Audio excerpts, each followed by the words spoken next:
talk about how we can use chord 5/7 when modulating the key. So there are three most common ways to modulate the key in the music are relative major to relative minor to relative major, and tonic to dominant.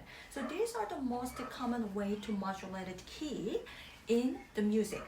And did you know that when the modulation occurs, always you see the dominant triad, the chord tones of dominant triad of the new key.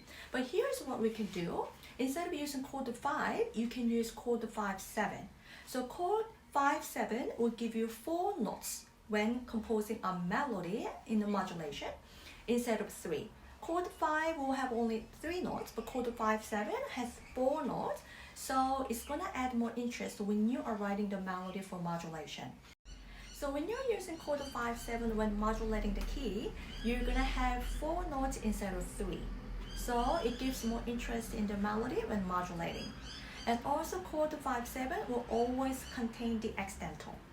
So this one starts in F major and that ends with C, which is the dominant of tonic.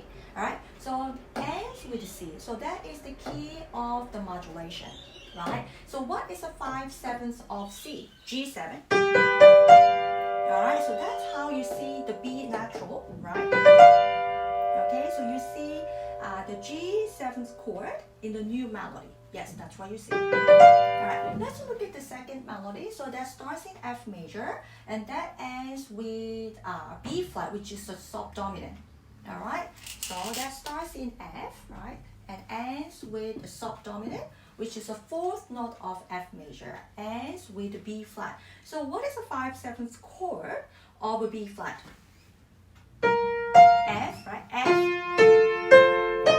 F7. So can you see the chord tones of F7? And plus the flat next to E, right? So you see the chord tones of 5/7 of new key.